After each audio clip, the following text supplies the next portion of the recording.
नमस्कार, आप सभी का स्वागत है। आज हम BA program with political science as non major और माइनर डिसिप्लिन करने जा रहे हैं। Indian government and politics, Bharat सरकार और राजनीति। इससे पहले हमने 3 यूनिट लगभग कवर कर लिया है। First unit, second unit, third unit आप देख सकते हैं। आज हम करने जा रहे हैं fourth unit, social structure and power और political power. Social structure and political power, जिसमें हमें 3 थीम्स को पढ़ना है। जो उसमें फर्स्ट थीम है कास्ट है, उसके बाद क्लास है और उसके बाद जो लास्ट है वो जेंडर है। इन थीम्स को हमें पढ़ना है as a social structure, as a political power के स्वरूप में। एक बार पुनः मैं बता देता हूँ, आज जो हम करने जा रहे हैं वो तीसरी इकाई है, जिसका नाम है सामाजिक संरचना और राजनीतिक शक्ति या पावर, जिसमें हमें कास्ट पढ़ना है, जाति, वर्ग और जेंडर। अब देखिए, ये जो टॉपिक है हमारा social structure and political power, social structure and political power. तो देखिए, ये जो यूनिट है इसमें हमें ये दिखना है सोसाइटी को सोसाइटी हमारा सेंटर में होगा, ठीक है। अब देखिए, हर सोसाइटी किसी ना किसी वे में हायरार्किकल होता है, ठीक है। हायरार्की होती है, मतलब पदानुक्रम की। जैसे हम सब देखते हैं समाज के अंदर कुछ ज़्यादा संपन्न लोग होते हैं, फिर कुछ कम संपन्न लोग होते हैं, कुछ अति पिछड़े होते हैं। तो हर सोसाइटी में क्या है, एक ऑर्डर होता है, एक हायरार्की होती है। तो जैसे ये मैंने पिरामिड यहाँ पे यूज़ करा है, ये जो सामाजिक संरचना है उसको दिखाने के लिए कि देखिए टॉप होगा और उसका बॉटम होगा, ठीक है। ऐसी सोसाइटी भी होती है। तो आप अगर जॉब्स में भी देखोगे तो जॉब में क्या होता है, एक हाई स्किल जॉब होता है टॉप पे, जो डिसीजन फॉर्म करता है, फिर उसके बाद मिडल आता है, फिर लास्ट आता है, ठीक है। जैसे आप सबने गवर्नमेंट एग्जाम में देखा हुआ है, गवर्नमेंट ए ग्रेड सर्विस है, बी ग्रेड सर्विस है, सी ग्रेड सर्विस है, डी ग्रेड सर्विसेज है। तो ये सब, तो एक तरह से हर व्यवस्था में, हर समाज में, हर संरचना के अंदर हम एक तरीके का पदानुक्रम देखते हैं, ठीक है, या फिर एक क्रमबद्ध देखते हैं और इसको हायरार्की भी कह सकते हैं। तो देखिए, इस पिक्चर में भी आपको दिख रहा होगा कि कुछ लोग जो निम्न है, या फिर कह सकते हैं जो लोअर मिडिल क्लास है, कुछ अपर मिडिल क्लास है। तो ये एक तरह से सामाजिक संरचना को हमें इसके अंदर पढ़ना है, और कैसे हमें ये सामाजिक संरचना किस तरीके से पॉलिटिकल पावर को डिनोट करती है, ठीक है। क्या दोनों ये एक ही सिक्के के पहलू हैं, या फिर ये इसको प्रभावित करती है और ये इसको प्रभावित करती है। ये हमें समझना है, इस संबंध को हमें समझना है, ठीक है। अब देखिए, सबसे पहले आपको ये पता होना चाहिए कि सामाजिक का क्या मीनिंग होता है। यहाँ पे सबसे जो पहला पॉइंट है कि सामाजिक होता क्या है, सोशल क्या होता है। देखिए, सोशल एक सिंपल सा ये बोलेंगे कि जब हम एक ऑर्गेनाइज होते हैं, एक पैटर्न में आते हैं, ठीक है। ऑर्गेनाइज हो गया, पैटर्न में आना हो गया, किसी भी तरीके का ऑर्गेनाइज हो सकता है, ठीक है। कल्चरली आप ऑर्गेनाइज हो रहे हैं, लिंग्विस्टिक वे में ऑर्गेनाइज हो रहे हैं, सोशल वे में ऑर्गेनाइज हो रहे हैं। तो जब भी हम ऑर्गेनाइज होते हैं या पैटर्न क्रिएट करते हैं एक सोसाइटी के लिए, तो वो क्या होता है, सोशल हो जाता है, ठीक है। फॉर एग्जाम्पल, जैसे सोशल मीडिया देख लो, जैसे फॉर एग्जाम्पल हम सोशल मीडिया देखें, फेसबुक, तो ये भी एक ऑर्गेनाइज कर रहा है, लोगों को एक एक पैटर्न में लेके आ रहा है कि हाँ, ये फेसबुक का ये पूरा सिस्टम है और इसके अंदर आप सब आ रहे हैं, तो एक पैटर्न में आ रहे हैं। तो सोशल मीडिया, ठीक है, एक पैटर्न में लेके आ रहा है, एक ऑर्गेनाइज होना, अपने आप में एक ऑर्गेनाइज होना। ऑर्गेनाइज का मतलब हो गया कि व्यवस्थित होना। आप देखिए, व्यवस्थित नहीं है, ठीक है। आप व्यवस्थित हो रहे हैं, ठीक है, सोशल हो रहे हैं, ठीक है, वो प्रोसेस है, ठीक है। तो सामाजिक क्या हो गया कि जब आप व्यवस्थित हो जाएं, ठीक है, और किसी पैटर्न, एक प्रारूप के अंदर आए, तो वो सामाजिक होता है, ठीक है। जैसे फॉर एग्जांपल कि जैसे हम भाषा बोलते हैं, तो भाषा अभी तो एक प्रारूप में बोली जाती है ना, उसका एक प्रारूप होता है, एक व्यवस्थित होती है, ठीक है। अब उसके बाद आता है संरचना पर, कि ये स्ट्रक्चर है क्या। अब देखिए, जब हम संरचना को समझ रहे हैं तो देखिए ये वर्ड कहाँ से है, जो स्ट्रक्चर जो वर्ड है वो स्ट्यूरे वर्ड से आया है, जो एक लैटिन वर्ड है। इसका बेसिक मीनिंग होता है, जो संरचना का मीनिंग जो होता है, जो शब्द जो इटमोलॉजी है उसका होता है निर्माण करना, टू बिल्ड। ठीक है, और इस शब्द की सबसे सामान्य धारणा क्या है, वास्तव में क्या है कि उन तत्वों और सामग्रियों के ढांचे को संदर्भित करती है जो एक इमारत का निर्माण करना और समर्थन करते। ठीक है, कि एक ऐसा फ्रेमवर्क को रिफर करता है। ठीक है, एक ऐसे फ्रेमवर्क को बताता है, एक ऐसे फ्रेम को बताता है, framework of elements and materials that constitute and support a building, कि एक बिल्डिंग के सपोर्ट करने में, एक इमारत के निर्माण में कौन कौन से जो एलिमेंट्स हैं, कौन कौन से फ्रेमवर्क्स हैं, कौन कौन सा मटेरियल है, उत्पाद है, वो लगा हुआ है। ठीक है, तो ये इसका इटमोलॉजी है। तो इसका यहाँ से हमें बेसिक मीनिंग ये लेके चल रहा है कि निर्माण करना। ठीक है, तो अगर हम देखेंगे ये जो पेपर है, जो हमारा जो इसमें टॉपिक है सोशल स्ट्रक्चर, तो हमें ये देखना है कि ये जो समाज है, मान लीजिए ऐसा समाज है जो हमने फर्स्ट स्लाइड में देखा है, ये ऐसा समाज है, इस तरीके का समाज का स्ट्रक्चर है। तो ये समाज कैसे बना, इस समाज की जड़ें क्या हैं, कौन कौन से मटेरियल, कौन कौन से आइडियाज पे ये बिल्ड हो रहा है। ठीक है, कौन कौन से एलिमेंट्स हैं, तत्व कौन कौन से, उन सबको हमें समझना। तो फॉर एग्जांपल अगर हम देखें, हम 4th यूनिट में देखें, तो हमें इस समाज को समझने के लिए, ये जो समाज है उसको समझने के लिए हमें 3 स्ट्रक्चर को बताने की कोशिश। फर्स्ट है कास्ट, उसके बाद आपका हो गया क्लास जिसे वर्ग बोलते हैं, उसके बाद आपका हो गया जेंडर।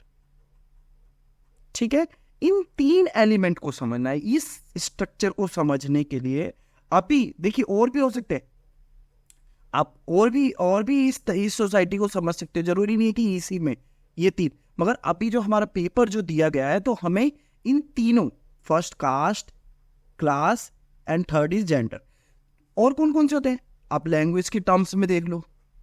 ठीक है, लैंग्वेज के टर्म्स में देख सकते हो, साइकी के सेंस में देख सकते हो।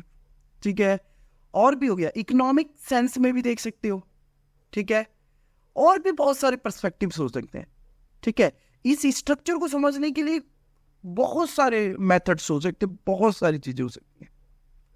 ठीक है, तो फॉर द टाइम बीइंग जो हमारा जो कोर्स ने प्रिस्क्राइब करा है, वो इस सोसाइटी, ये सोशल स्ट्रक्चर को समझने के लिए, इस पॉलिटिकल पावर को समझने के लिए हमें कास्ट, क्लास और जेंडर का पर्सपेक्टिव, यानी हमारा जो पर्सपेक्टिव है, जो लेंस है, वो क्या होगा इस स्ट्रक्चर को समझने के लिए, कास्ट का होगा, क्लास का होगा, जेंडर का। हाथ पर आने के लिए आप सबको अभी तक जितना भी है, एक सोशल का मीनिंग क्लियर हो गया होगा और दूसरा स्ट्रक्चर का मीनिंग क्लियर होगा। उसके बाद हम आते हैं कि social structure refers to the organised pattern of relationship. ठीक है, अभी हमने थोड़ी देर पहले ही हमने सोशल और स्ट्रक्चर का मीनिंग देखा। अब देखिए दोनों कंबाइन होके वही बात कह रहा है। देखिए, एक ऑर्गेनाइज्ड पैटर्न ऑफ रिलेशनशिप। ठीक है, अब देखिए सोसाइटी में आप देखते होंगे कि हर कोई ना एक रिलेशनशिप के टर्म्स में जुड़ा हुआ है, कि मान लीजिए कोई कुम्हार है तो वो पॉट बना के दे रहा है, दूसरा व्यक्ति उसे कुछ और मटेरियल दे रहा है। तो हर सोशल स्ट्रक्चर या हर सोसाइटी में ना कुछ ना एक्सचेंज होता है। ठीक है, तो हम ये कह सकते हैं ये गिव एंड टेक वाला भी एक फिनोमिना है, गिव एंड टेक, है ना।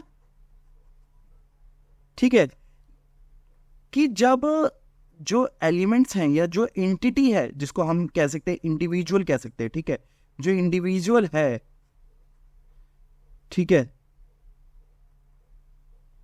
जब वो आपस में एक्सचेंज करती है, ठीक है, एक्सचेंज करती है, ठीक है, और या फिर एक्सचेंज करती है, तब जाके एक organise pattern of relationship create होता है। कि जैसे आप जा रहे हैं, आपको वो चीज़ की ज़रूरत है और आपने वो चीज़ ली और आपने कुछ उसके बदले अपनी कोई चीज़ दे दी।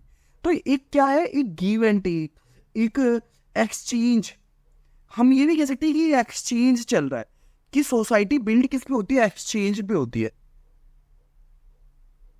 ठीक है, क्यों? क्योंकि देखिए हमारे पास अनलिमिटेड रिसोर्सेज नहीं है, तो एक्सचेंज करना पड़ेगा ना, कि मेरे पास ये सरप्लस में है तो ये मैं आपको दे देता हूँ, और वो चीज मेरे पास नहीं है वो आप मेरे को दे दिए, तो एक गिव एंड टेक, एक्सचेंज, और इसी फिनोमिना को दर्शाता है सोशल स्ट्रक्चर।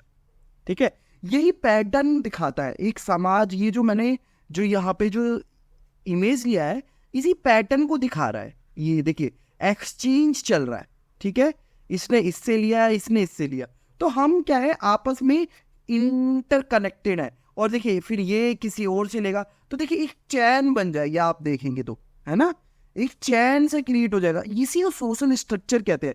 जब एलिमेंट्स, एंटिटी, इंडिविजुअल्स में एक्सचेंज होता है और उस एक्सचेंज लेवल को दिखाना, उस पैटर्न को जाहिर करना, वही सोशल स्ट्रक्चर बताता है। ठीक है, वो दिखाता है, वो फिनोमिना दिखाता है। ठीक है, उसके बाद देखते हैं ऑर्गेनाइज पैटर्न ऑफ रिलेशनशिप। ठीक है, roles, institutions and norms that shape and govern human interaction within society. कि देखिए वो कौन से रोल्स हैं, ठीक है, वो कौन सी भूमिका है, ठीक है, कौन से रिश्ते हैं। कई बार हम देखते हैं ना कि रिश्तेदारी भी एक तरीके से ऐसा ही होता है कि एक्सचेंज होता है ना। तो क्या है, सामाजिक संरचना रिश्तों, भूमिकाओं, संस्थानों और मापदंडों को संगठित पैटर्न को संदर्भित करती है। इन सभी के बारे में हमें बताती है कि समाज के अंदर इस तरीके के रिश्ते हैं, इस तरीके की भूमिकाएं हैं व्यक्ति की, और इस तरीके की संस्थान काम करते हैं। जैसे कास्ट हो गया, कास्ट क्या है, एक इंस्टीट्यूशन है ना। नॉर्म्स, कि हमें किस तरीके से व्यवहार करना चाहिए, वो मापदंड क्या है, कि संगठित पैटर्न को संदर्भित करता है कि इस तरीके से ये जो व्यक्ति है ना, ये जो व्यक्ति है इस तरीके से व्यवहार कर रहा है, इसकी ये भूमिका है। ठीक है, तो आप सब देखोगे अपने आसपास तो देखोगे कि बड़ा भाई है, वो किस तरीके से बिहेव करता है ना, उसकी जिम्मेदारियां क्या है, लड़की है उसकी क्या जिम्मेदारी है। तो नॉर्म्स, इसी से हमारा जो इंटरेक्शन है वो शेप होता है। ठीक है, जो एक समाज के भीतर मानवीय संबंधों को आकार और नियंत्रित करता है। ठीक है, मानवीय संबंध को आकार भी देता है और नियंत्रित भी करता है कि हमें किस तरीके से व्यवहार करना चाहिए। तो यहां तक क्लियर हुआ आपको सोशल स्ट्रक्चर। अब आगे हम देखते हैं। देखिए अब ये जो सोशल स्ट्रक्चर है ना, हमने देखा कि हर कोई व्यक्ति एक दूसरे से जुड़ा हुआ है। तो क्या करता है ये जो social structure, it provides a framework for individual to understand their place. ये जो स्ट्रक्चर है ना, इसी में ये व्यक्ति को अपने कर्तव्यों, अपनी ड्यूटी, अपनी पहचान, ठीक है, पहचान, ठीक है, कर्तव्य, ठीक है, उसका कार्य, काम, इन सब का बोध कराता है। यही सोशल स्ट्रक्चर ही डिफाइन करता है। तो अगर आप देखोगे कि ज़्यादातर सोशल स्ट्रक्चर, अभी तो हम सिटीज़ में रह रहे हैं तो यहाँ पे तो कोई भी कैसा भी कोई भी प्रोफेशन ले सकता है, अप्लाई कर सकता है, उसमें कार्य कर सकता है। मगर आज से थोड़ा टाइम पहले की बात है, जब गांव में होता था तो वो क्या था, ऑलरेडी सबको अपने अपने काम के बारे में पता था, क्योंकि जाति इस तरीके से काम करती थी कि जाति के पास क्या होता था, नॉलेज होता था। हर कास्ट का क्या था, एक नॉलेज सिस्टम था। कि मान लीजिए कोई कुम्हार है तो वो जो, क्योंकि देखिए अभी तो हमारे पास क्या है कि हमारे पास इंस्टीट्यूशन है, लैपटॉप है, मोबाइल है, तो हम कहीं का भी नॉलेज हम ले सकते हैं। मगर उस टाइम पे ऐसा कनेक्टेड नहीं था। तो नॉलेज किसके पास होता था, कास्ट के पास होता था। अब जैसे मान लीजिए किसी को कोई लोहार है तो उसके पास जो लोहार का नॉलेज होता था, ठीक है, ठीक है, तो इसीलिए शादी भी क्या होती थी, सेम कास्ट में होती थी कि भाई किसी और कास्ट की लड़की आएगी, वो इस काम को नहीं है। तो जो कास्ट के अंदर क्या होता था, नॉलेज था। मगर ये भी डाउट, ये भी एक सिद्ध है कि कई बार ऑपरेशन भी होता था कास्ट को लेकर, कि जो हायरार्की डिवाइड करी गई है कि कुछ कास्ट को हमने ऊपर टॉप पे रख दिया और कुछ को नीचे पे रख दिया। ये भी है, ये भी प्रॉब्लम है, इसको डिनाई नहीं कर रहा। मगर फॉर द टाइमिंग हमें यही समझना है कि जो कास्ट है वो डिफाइन करती थी कि आपकी पहचान क्या है, आपकी कर्तव्य क्या है और आपका काम क्या होगा। ठीक है, कि आपका मन भी नहीं है फिर भी आपको वो करना है, क्योंकि इस तरीके का सोशल स्ट्रक्चर था। ठीक है, तो वहीं पे ये बात क्या कह रहा है, provides a framework for individual to understand their place, identity and obligation within a given community.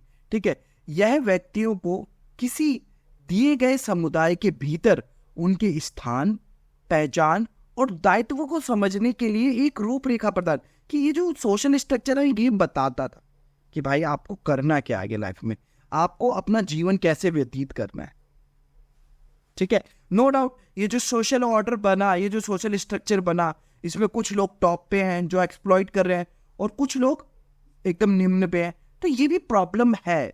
ठीक है, मगर आप देख रहे होंगे कि सोशल स्ट्रक्चर हमें कितना सोशली अवेयर करता है कि इस तरीके का रिलेशनशिप है जिसमें कुछ लोगों को ज़्यादा बेनिफिट हो रहा है, कुछ को कम हो रहा है, ये सब चीज़ें को बताता है सोशल स्ट्रक्चर। अब हम आगे देखते हैं, social structure encompasses various elements including. देखिए जो सामाजिक संरचना है, ये जो सामाजिक संरचना है इसको इस तरीके से भी बना लो। ठीक है, इंटरकनेक्टेड है ना।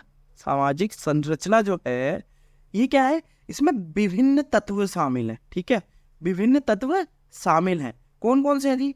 पहला तो है सोशल हायरार्की, कि भाई सोशल हायरार्की है, कुछ लोग एकदम टॉप पे है समाज के और कुछ लोग एकदम निम्न स्तर पर है, तो ये हो गया सोशल हायरार्की, जैसे सामाजिक पदानुक्रम कहते हैं। ठीक है, पदानुक्रम कहते हैं। उसके बाद है कास्ट। कास्ट क्या है अभी हम उसको पढ़ेंगे एकदम फुल फ्लेज में अभी, मगर फॉर द टाइमिंग कास्ट क्या है, ये भी एक तरह से ये आदमी की पहचान, कर्तव्य, इन सब के बारे में बताता है। ठीक है, जो अभी हमने पीछे डिस्कस करा, तो इस बेसिस पे भी क्या है हम समझ सकते हैं कि हाँ ये कास्ट का लोग है, ये इस कास्ट का लोग है। ठीक है, डिवीजन ऑफ लेबर्स, कि देखिए अब देखिए कास्ट के बीच में भी ना आपको डिवीजन ऑफ लेबर, ये वाली कास्ट ये वाला काम करती है, ये वाली कास्ट ये वाला काम करती है, तो डिवीजन ऑफ लेबर के थ्रू भी हम समझ सकते हैं। ये भी जो सामाजिक संरचना का एक तत्व है कि देखिए फॉर द टाइमिंग अगर मान लीजिए किसी समाज में अगर कास्ट नहीं है तो फिर डिवीजन किस आधार पे होगा, मतलब उसकी जो सामाजिक संरचना किस आधार पे होगी, वो डिवीजन ऑफ लेबर। कि जैसे फॉर एग्जांपल आप अपने कॉलेज को ही देखिए। ठीक है, कॉलेज में जो टॉप पे है आपका प्रिंसिपल है और एकदम लो लेवल पे क्या है, एक तरह से सिक्योरिटी गार्ड। ठीक है, तो मतलब ये पिरामिड नहीं बनाना चाहिए, मगर ये एक तरह से ऐसे मान लीजिए।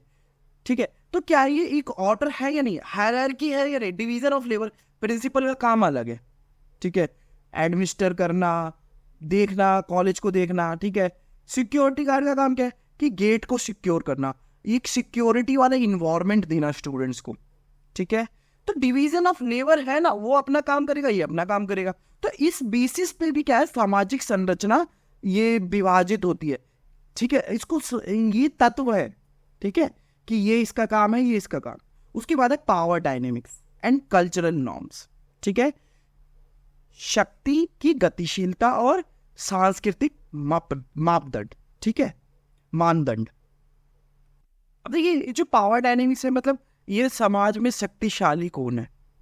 ठीक है, समाज में शक्तिशाली कौन है, किसके पास ज़्यादा पावर है, कौन जो समाज के सबसे ज़्यादा संसाधनों को अपनी ओर खींच लेता है। ठीक है, कल्चरल नॉर्म्स क्या है, इस समाज के सांस्कृतिक मापदंड क्या है। ठीक है, वो ये सारे तत्व जो है वो सामाजिक संरचना के तत्व हैं। इन सभी तत्वों को अभी हम आगे पढ़ने की कोशिश करेंगे। ठीक है, which collectively determine the functioning and stability of a society। देखिए ये सब मिलके ना एक सामाजिक संरचना का निर्माण करते हैं। और सामाजिक संरचना अगर मान लीजिए किसी भी प्रकार से अगर समाज को स्थिर रहना है तो इन सब में से बहुत सारी चीज़ें रहेगी। कि देखिए डिवीजन ऑफ लेबर रहेगा, कास्ट अगर आप नहीं भी यूज लेते हैं एक हायरार्की रहेगा ही रहेगा। देखिए इंस्टीट्यूशन में जो मैंने कॉलेज का बताया तो ये भी तो आप हायरार्की देख रहे हैं ना। ठीक है, तो क्या है जो सामूहिक रूप से किसी समाज की कार्य प्रणाली और स्थिरता को निर्धारित करते हैं। ठीक है, ये सब निर्धारित। आगे हम देखें, at its core social structure is based on the division and differentiation of individual into distinct social group such as families, communities, classes और ऑक्यूपेशनल कैटेगरीज।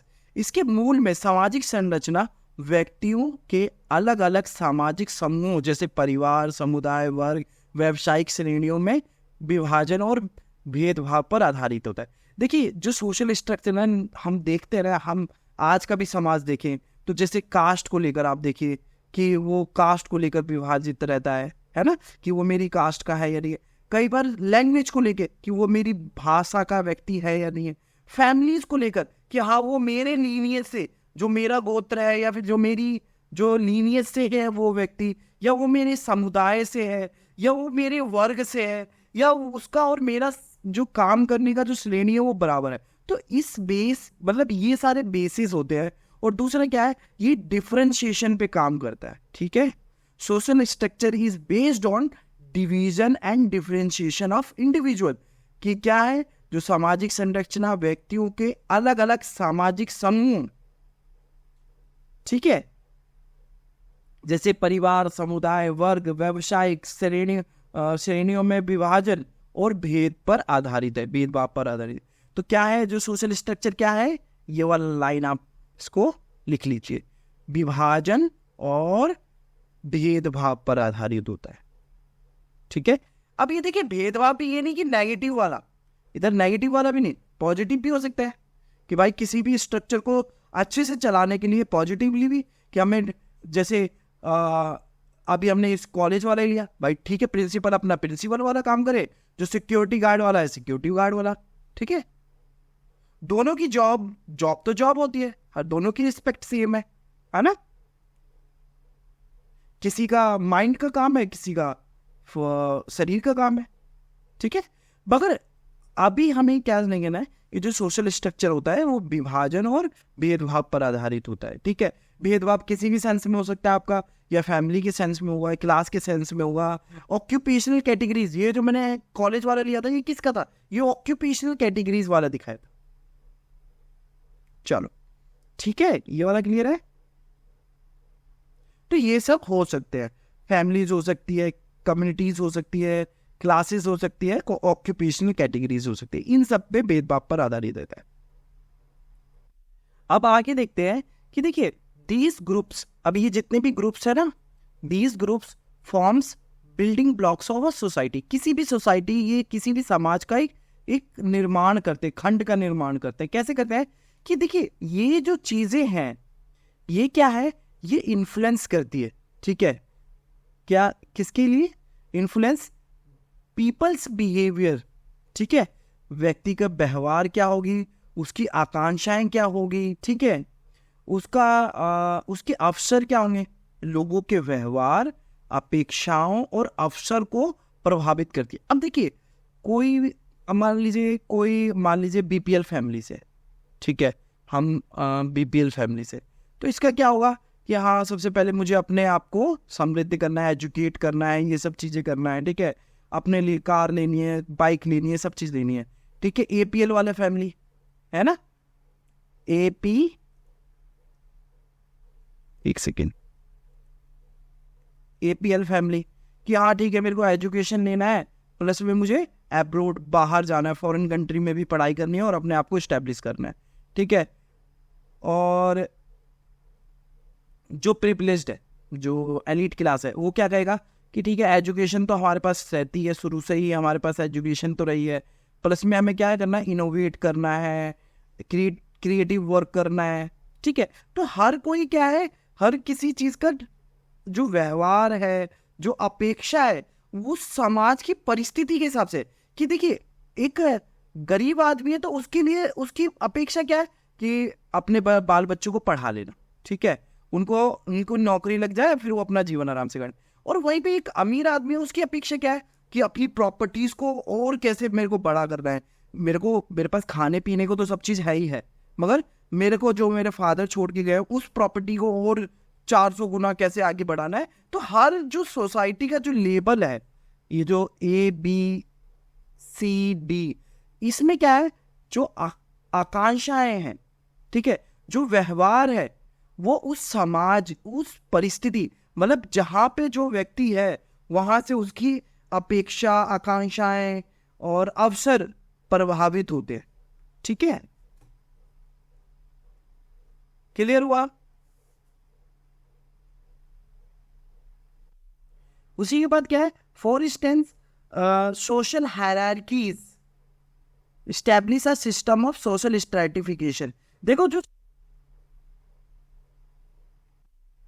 क्या है, for instance social hierarchies establish a system of social stratification, कि जो social hierarchy है, जो ये जो अलग है ABCD ग्रुप, ये क्या करती है, ये सोशल स्ट्रैटिफिकेशन का भी काम करती है। ठीक है, लोगों को बांट देना, लोगों को स्तरीकरण कर देना कि हाँ ये, अरे ये मिडिल क्लास है, ये लोअर मिडिल क्लास है, ये अपर क्लास है। ठीक ये अपर क्लास है, ये अपर लोअर क्लास है ना, हम क्लास में बांट देते हैं, अरे ये मिडिल क्लास है, इनकी मेंटेलिटी ऐसी होती है, इस तरीके से, है ना। तो स्ट्रैटिफिकेशन का भी काम करती है, ये बांटने का भी काम करती है। क्या है, सामाजिक पदानुक्रम सामाजिक स्तरीकरण की एक प्रणाली स्थापित करते हैं, जहां व्यक्तियों को उनकी सामाजिक स्थिति, धन या शक्ति के आधार पर रैंक किया जाता है। अब देखो, लोगों को कैसे बांटा जाता है कि भाई उसके पास कितनी प्रॉपर्टी है, ठीक है, उसके पास कितनी शक्ति है, तो इस हिसाब से हम बांट देते हैं लोगों को। ठीक है, उनकी सामाजिक स्थिति के अनुसार। तो एक तरह से हम सेग्रीगेट कर देते हैं ना, अलग अलग बांट देते हैं। आगे हम क्या देखें, this hierarchical arrangements determines access to resource, privilege and social mobility within a society. ये पदानुक्रम या फिर यह पदानुक्रमित व्यवस्था किसी समाज के भीतर संसाधनों, विशेषाधिकारों और सामाजिक गतिशीलता तक पहुंच को निर्धारित करती है। कि देखो, अब एक जो गरीब बच्चा है, उसका ड्रीम कितना होगा, उसके पास क्या होगा, ज़्यादा से ज़्यादा पढ़ाई लिखाई कर लेगा, ठीक है ना, मगर वो जो उसको तोड़ना, एक तरीके से उसको उस जाल से भी आगे देखना, ठीक है, वो कैसे निर्धारित होगा, वो एक एक्स्ट्रा ऑर्डिनरी सिचुएशन। ठीक है, ज़्यादातर क्या होता है कि हम अपनी रियलिटी में बंधे रहते हैं, हम अब एक तरह से मेंढक के कुएं की तरह होते हैं। हर कोई, हर हर हर हर ये जो स्फीयर है ना, चाहे अपर क्लास हो, चाहे लोअर क्लास हो, या मिडिल क्लास हो, हर कोई क्या है, अपने कुएं का मेंढक है, उसे केवल अपने दिखता है। ठीक है, अपने विशेषता, अपनी स्थिति दिखती है। ठीक है, कोई भी ऊपर से नहीं देखना चाहता है, ठीक है, कि क्या पोजीशन। ठीक है, और फिर क्या करता है कि ये जो पदानुक्रम है, यही व्यवस्था फिर क्या करती है, विशेषाधिकार निर्धारित करती है, सामाजिक गतिशीलता। अब देखिए, फॉर एग्जांपल जैसे देख लीजिए राहुल गांधी, ठीक है, उनके लिए एजुकेशन क्या है, एजुकेशन किसके लिए, मिडिल क्लास के लिए। किसके लिए है एजुकेशन, मिडिल क्लास। ठीक है, राहुल गांधी एक रॉयल फैमिली है ना, एजुकेशन क्या है उनके लिए, एजुकेशन इतना मैटर नहीं है, उनके लिए पावर ज्यादा मैटर है। ठीक है, एजुकेशन जो फिनोमिना है वो मिडिल क्लास के लिए या अपर मिडिल क्लास के लिए। अपर क्लास के लिए कभी भी एजुकेशन कोई फिनोमिना है ही नहीं, उनके लिए केवल और केवल पावर है। ठीक है, तो इस हिसाब से समझो कि आपकी पहुंच को भी कहां तक बढ़ाना है, कहां तक सीमित करना है, ये भी आपका सोशल स्ट्रक्चर ही डिफाइन कर देता है कि आप कितना आगे तक सोच सकते हो। कि इस तरीके से समझो कि एक तरह से जाल मत्स्य न्याय की तरह वो काम करता है। जो सोशल स्ट्रैटिफिकेशन है, क्या करता है कि जाल में फंसी हुई मछली, ये मैं एक एग्जाम्पल ले रहा हूँ, एक मेटाफोर यूज कर रहा हूँ आपको जो कॉन्सेप्ट है उसको समझाने के। जाल में फंसी हुई मछली जाल से बाहर देख सकती है, किंतु जाल से बाहर आ नहीं सकती। ठीक है, इसी प्रकार अविद्या के प्रभाव में रहने वाला मनुष्य संसार के व्यवहारों को तो समझ सकता है, किंतु वह स्वयं को संसार से मुक्त नहीं कर सकता। ठीक है, तो सोशल स्ट्रैटिफिकेशन भी इसी तरीके से काम करता है कि वो लोगों को ना आइडेंटिटीज में कैटेगरीज में बांट देता है, और सबको पता है कि हाँ ये अपर क्लास है, ये लोअर क्लास है, ये मिडिल क्लास है। बहुत कम लोग है ना उसको तोड़ पाते हैं। ठीक है, वो ऊपर से देखने वाला जो नजरिया है वो बहुत लोग कम देख पाते हैं, हर कोई अपनी दृष्टि से ही देखने की कोशिश करता है। ठीक है, तो उस फिनोमिना को समझना है। ठीक है,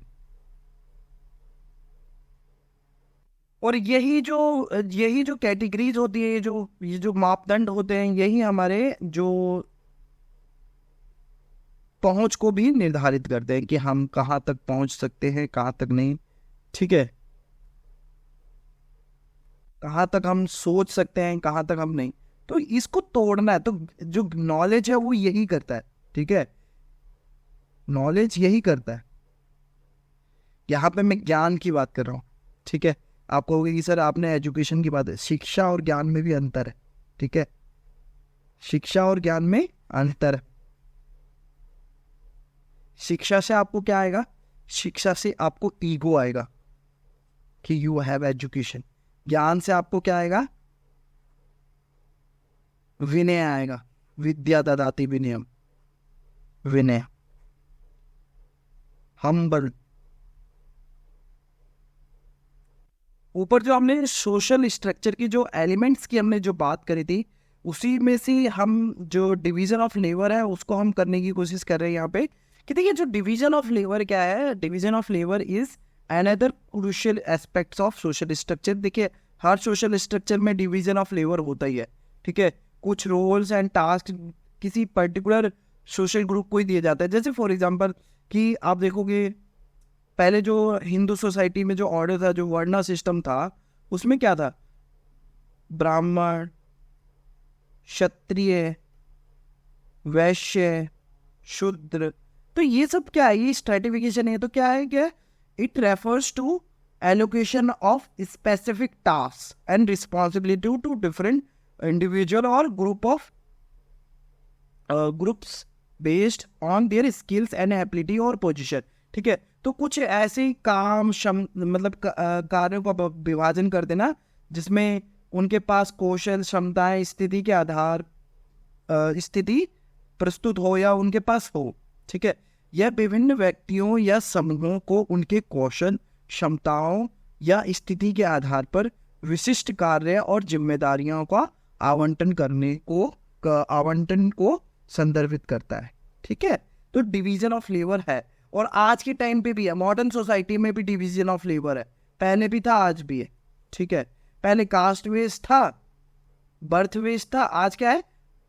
आपकी डिजायर कि हाँ मुझे खाना बनाने अच्छा लगता है तो मैं खाना नहीं, नो डाउट प्रेशर भी है आज के समाज में कि एकदम फ्री नहीं हो गया कि आप जो मर्जी आप कर सकते। ठीक है, मगर पहले से कंपैरेटिवली रिलेटिवली थोड़ा सा फ्री है सोसाइटी। ठीक है, अब आगे क्या है? This division can be observe across various domains including economic, political and gender role. देखो कई बार क्या होता है, जेंडर के हिसाब से भी हम काम को डिस्ट्रीब्यूट कर देते हैं, है ना। For example in industrialised society there may be a division of labour between factory workers and managers. बिल्कुल सही बात है, मैनेजर और वर्कर्स और एग्जीक्यूटिव में डिवीजन ऑफ लेबर होता ही है। ठीक है, each performing distinct task contributing to the overall production process. ठीक है, ये मतलब मॉडर्न सोसाइटी में भी आपको ये फिनोमेना दिखेगा, डिवीजन ऑफ लेबर पहले भी था। ठीक है,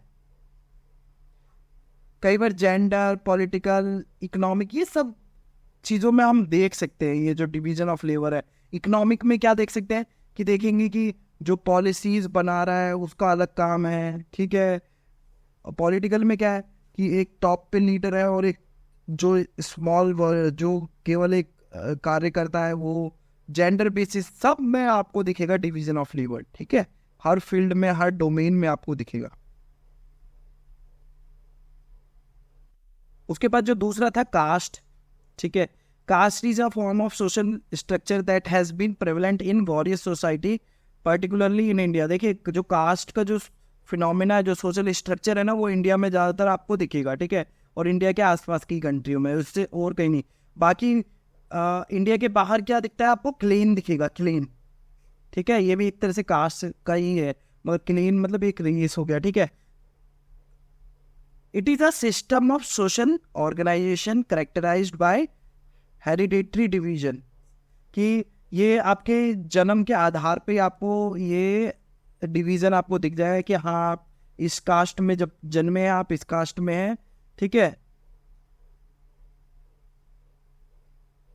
एक तरह से सोसाइटी सोशल ऑर्गेनाइजेशन बताता है ये एक, it is a system of social organisation, ठीक है, किस तरीके से सोशली हम ऑर्गेनाइज होते हैं, ठीक है, कि जो कुछ इंडिविजुअल क्या है वो कुछ स्पेसिफिक कास्ट में है, determine their social status, occupation and relationship within society.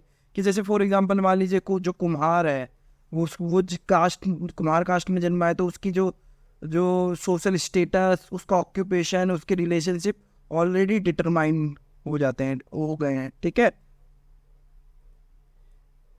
इसको यहाँ पे देखिए, जहाँ व्यक्ति विशिष्ट जातियों में पैदा होते हैं जो समाज के भीतर उनकी सामाजिक स्थिति, व्यवसाय और संबंधों को निर्धारित करते हैं, कि कास्ट में ही आपको पहले से ही डिटरमाइन हो जाता है कि आप आगे क्या करने वाले हैं, आपका क्या जॉब होगा, आपको कैसे जीवन व्यतीत करना है, ठीक है। तो ये भी क्या है, एक सोशल स्ट्रक्चर है, एक सोशल स्ट्रक्चर का कंपोनेंट है, एक एलिमेंट है कास्ट, इंडिया के पर्सपेक्टिव में, ठीक है। इसके बाद जो है वो है पावर डायनेमिक्स। क्या ये जो देखिए, जो पावर डायनेमिक्स है ना, ये भी समाज का एक इंटेग्रल पार्ट है, एक सामाजिक संरचना का अभिन्न अंग है।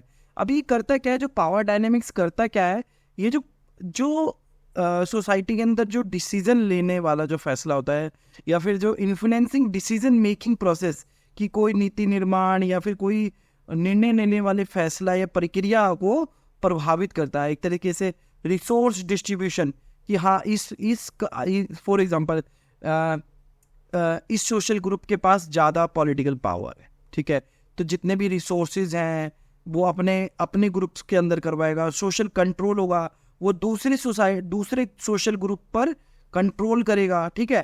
तो इसको चिन्हित करता है। तो जो पावर डायनेमिक्स भी क्या है, एक एलिमेंट है सोशल स्ट्रक्चर का, ठीक है। तो power can be manifested in forms of such as political authority, ठीक है, पॉलिटिकल पावर किसके पास है, इकोनॉमिक इन्फ्लुएंस किसके पास है, ठीक है, और सोशल स्टेटस, ठीक है। इन सभी से हमें पता चलता है कि पावर डायनेमिक्स किस तरीके से काम करता है। फॉर एग्जांपल कि देखिए, कोई एक सोशल ग्रुप, मतलब एक सामाजिक समूह, ठीक है, सोशल ग्रुप के पास पैसा ज़्यादा होगा, दूसरे के पास पॉलिटिकल पावर ज़्यादा होगा, ठीक है, दूसरा जो सोशल ग्रुप है, तीसरे के पास एक तरह से इकोनॉमिक इन्फ्लुएंस होगा, ठीक है, इकोनॉमिक इन्फ्लुएंस जो कि रिलेटिवली मनी से कंट्रोल हो जाता है, ठीक है। और क्या है, किसी के पास कल्चरल होगा। तो ये सब फॉर्म्स है, ठीक है। तो ये पावर डायनेमिक्स भी काम करता है, ये भी इंटेग्रल पार्ट है, ठीक है। ये करता क्या है, ये आपकी जो कोई फैसला ले रही है सरकार, या फिर कोई भी जो अथॉरिटी फैसला ले रही है, उसके डिसीजन मेकिंग प्रोसेस को इन्फ्लुएंस करता है, ठीक है। कि फॉर एग्जांपल आप देखोगे अभी मतलब कुछ टाइम पहले, 4-5 साल पहले, 6 साल पहले जाट आंदोलन चला था। तो क्या था, वो डिसीजन मेकिंग जो उसी के अंदर इन्फ्लुएंस कर रहा था कि नहीं, जाटों को भी ओबीसी का आरक्षण दिया जाए, ठीक है। जो रिसोर्स है उसकी डिस्ट्रीब्यूशन में भी उनको ज़्यादा मिला जाए, ठीक है। तो ऐसे ही सब पावर डायनेमिक्स होते हैं, ठीक है। ये इन्फ्लुएंस करते हैं, ठीक है, पावर डायनेमिक्स। अब मान लीजिए किसी समुदाय के ज़्यादा लोग हैं, ठीक है, तो वो क्या कहेंगे कि नहीं, आप हमारे समुदाय के लिए सबसे ज़्यादा पॉलिसीज़ बनाए, सोशल पॉलिसीज़ बनाए, दूसरे कम है। तो ये पावर डायनेमिक्स भी, क्योंकि उनके पास फिर पॉलिटिकल पावर हो गया ना, कि वोट्स ज़्यादा हैं, ठीक है, वोट्स ज़्यादा है तो वो गवर्नमेंट को इन्फ्लुएंस कर सकते हैं, तो उनके पास पॉलिटिकल अथॉरिटी हो गया, ठीक है। तो ये सब पावर डायनेमिक्स को भी समझना जरूरी है, सोशल स्ट्रक्चर, क्योंकि ये भी एक इंटेग्रल पार्ट होता है। हर ये जो हमारा जो पिरामिड है, ये जो पिरामिड है, तो ये क्या है, ये पावर डायनेमिक्स भी तो दिखाता है, ठीक है। किसी सोसाइटी को समझने के लिए पावर डायनेमिक्स भी जरूरी है समझना, कि पावर किस तरीके से डिसेंट्रलाइज है, किस किस समाज के पास कितनी पावर है। ठीक है, उसके बाद क्या है, the distribution of power with in a society saves social relationships. कि देखिए जिस हिसाब से पावर जिस समाज के पास होगी उसी हिसाब से उस समाज के सोशल रिलेशनशिप इस्टेब्लिश होते हैं। ठीक है, ठीक है, शेप होते हैं, उसी हिसाब से उसके सोशल रिलेशनशिप को शेप करा जाता है।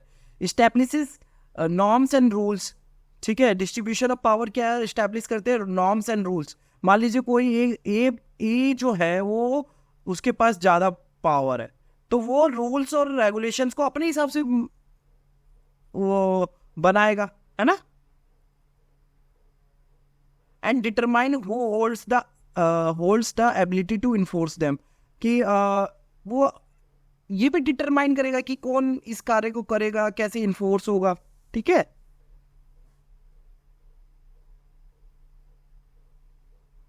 उसके बाद क्या है, power imbalance can lead to social inequality.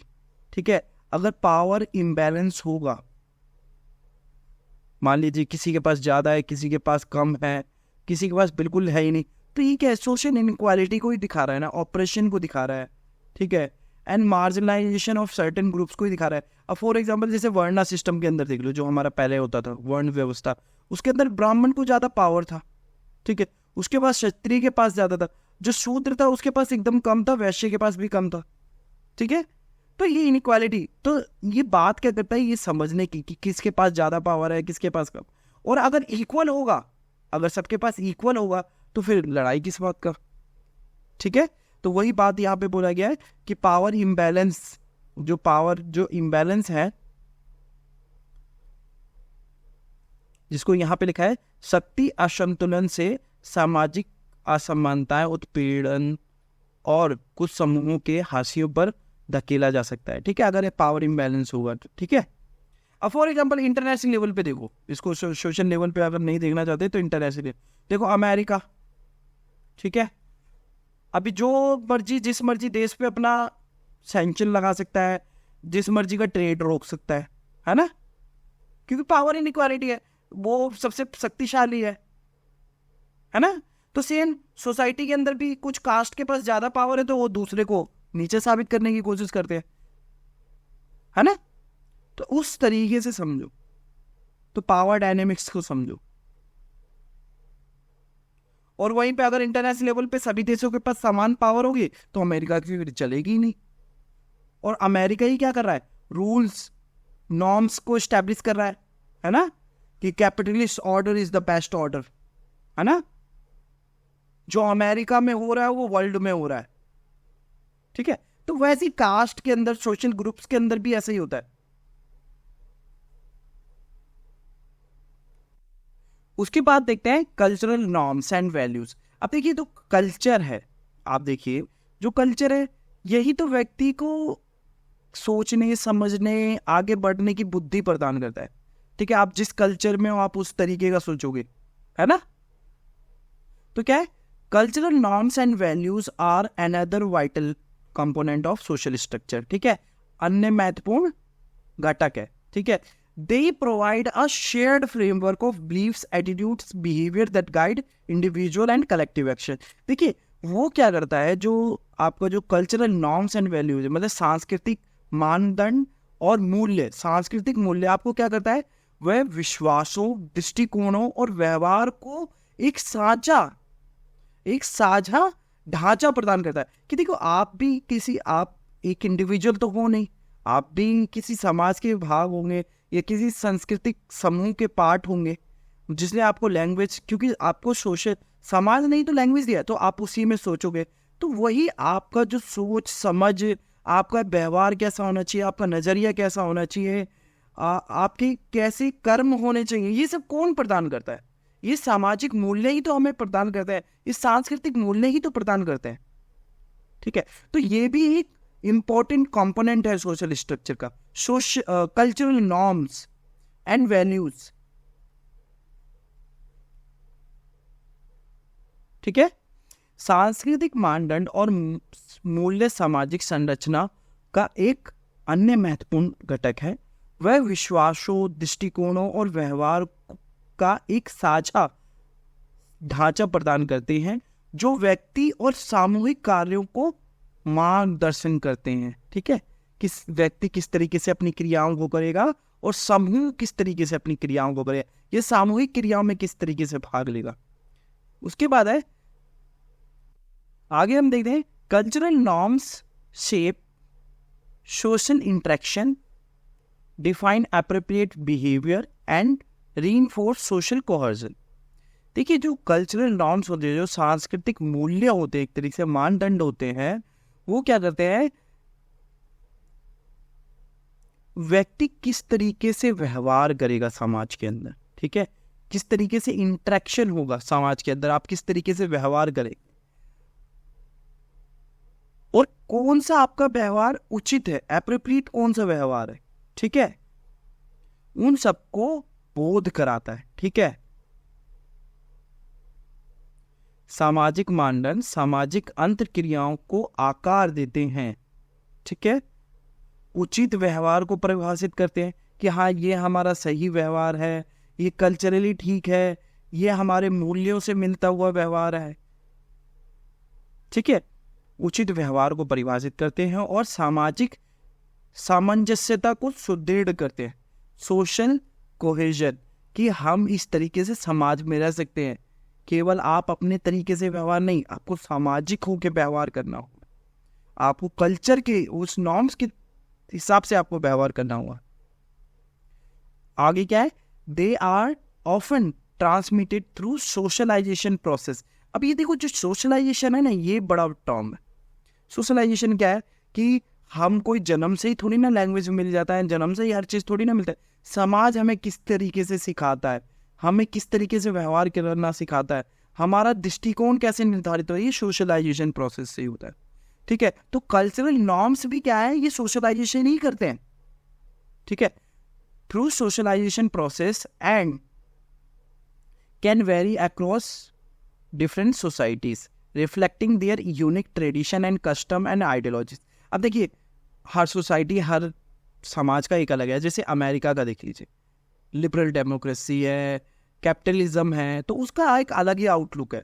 India का अलग अलग आउटलुक है, क्योंकि उधर का कल्चर अलग है ना। उसमें व्यक्ति को ज़्यादा स्ट्रांग दिखाना है, इधर समाज को सादा, उधर व्यक्ति को केवल व्यक्ति की बात करें, इधर नहीं, इधर समाज और व्यक्ति दोनों साथ चले। ठीक है, तो हर समाज का एक कल्चर नॉर्म्स होता है जो सेव करता है जो इंडिविजुअल के आउटलुक, उसकी दृष्टि को, व्यक्ति की दृष्टि को आगे बढ़ाता है।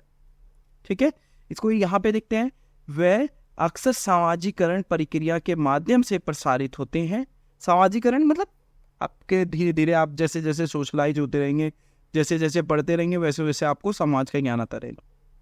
और विभिन्न समाजों में भिन्न भिन्न हो सकते हैं। ठीक है, अन्य समाजों में अलग अलग हो सकते हैं, जो उनकी अनूठी परंपराओं, रीति रिवाजों और विचारधाराओं को दर्शाते हैं। हर समाज अपनी अपनी अनूठी परंपराओं, रीति रिवाज, विचारधारा को दर्शाते हैं। जैसे मैंने अमेरिका वाला भी एग्जाम्पल लिया। ठीक है, अमेरिका की क्या वैल्यूज है, लिबर्टी। ठीक है, ठीक है, इंडिविजुअल। ठीक है, और क्या है, कैपिटलिज्म, प्राइवेट प्रॉपर्टी। ठीक है, और क्या है,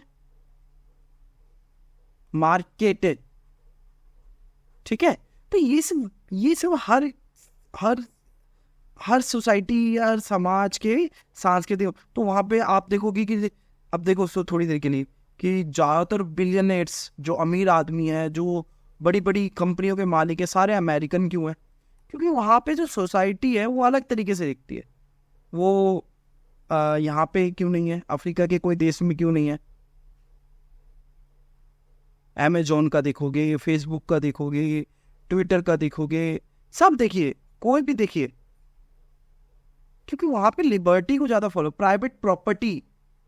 ठीक है, प्राइवेट प्रॉपर्टी, ऑन प्रॉपर्टी, ये कॉन्सेप्ट को समझना पड़ेगा।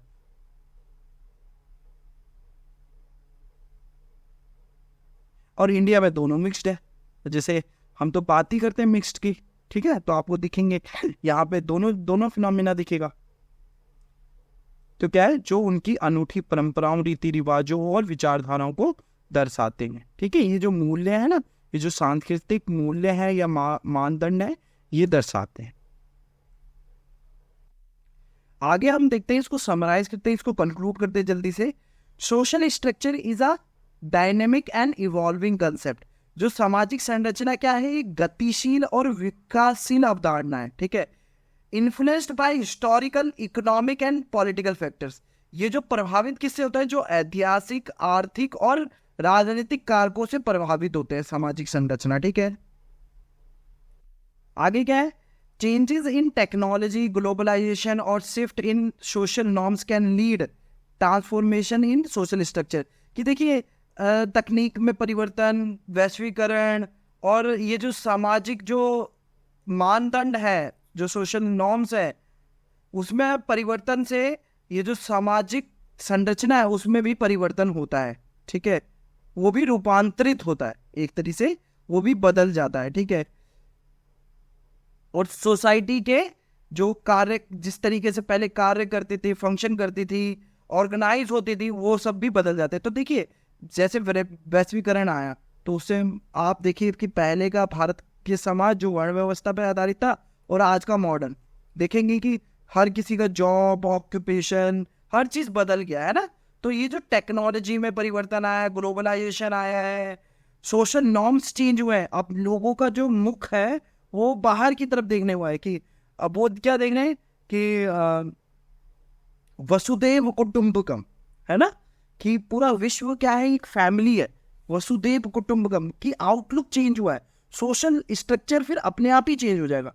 जब व्यक्ति की जो मनोदशा है वो जब वो परिवर्तित होगी तो सोशल स्ट्रक्चर अपने आप ही चेंज हो जाएगा। तो ये जो जितने भी हैं, टेक्नोलॉजी है, ग्लोबलाइजेशन है, सोशल नॉर्म्स में परिवर्तन, इन सब ने क्या करा है, सोसाइटी का जो स्ट्रक्चर था, जो जिस हिसाब से फंक्शन करती थी, उसको चेंज कर दिया। उसके बाद क्या है, further more social movements and collective action can change existing social structure. देखिए आप सब देखोगे कितने सारे सेल्फ रिस्पेक्ट मूवमेंट हुआ है, कितने सारे मूवमेंट्स हो गए, है ना। इसने क्या करा, ये जो सोशल स्ट्रक्चर को चेंज करा है, ठीक है। कितने वो क्या नाम है, अब जैसे भक्ति परंपरा है, भक्ति परंपरा ने एक अलग से एक मूवमेंट ऑर्गेनाइज करा कि जो भक्ति है वो जन जन तक पहुंचा दिया, हर व्यक्ति भक्ति कर सकता है। तो ये जो सोशल मूवमेंट्स होते हैं, ये जो कलेक्टिव एक्शंस हैं जो हम साथ लेके चलते हैं, ठीक है, ये क्या करते हैं, ये जो सामाजिक जो संरचना है उसको बदल सकते हैं, उसको परिवर्तित कर सकते हैं। और आज के टाइम पे आप देख ही रहे हो वो सबका रिजल्ट है। Existing social structure aiming to address inequality. अब देखो भक्ति परंपरा, भक्ति काल, भक्ति परंपरा ने या भक्ति आंदोलन ने भी क्या उस इनइक्वालिटी को संदर्भित करा ना। इनजस्टिसेस बहुत सारे, जैसे सेल्फ रिस्पेक्ट मूवमेंट है जो तमिलनाडु में इनइक्वालिटी, इनजस्टिस को डिनोट कर रहा है। एंड पावर इम्बैलेंस, कि हाँ केवल और केवल कुछ लोगों के पास पावर नहीं रहेगा, सबके पास बराबर पावर रहना चाहिए। तो ये जो सोशल मूवमेंट्स हैं, ये सब जी काफ़ी सारे फैक्टर्स हैं जिन्होंने ये बोध कराया, ठीक है। तो यहाँ पे हमने जो सोशल स्ट्रक्चर है उसको लगभग हमने कवर कर लिया। अब हम स्पेसिफिक टॉपिक की ओर बढ़ेंगे जिसमें कास्ट है, ठीक है, क्लास है, जाति, वर्ग और जेंडर, इसकी ओर हम आगे पढ़ेंगे इन ए बी सी। यहाँ पे हमने सोशल स्ट्रक्चर को एकदम कंप्लीट वे में हमने पढ़ा। बहुत बहुत धन्यवाद। अगर आपको ये लेक्चर अच्छा लगा, please like, subscribe and share जरूर करिएगा। Thank you.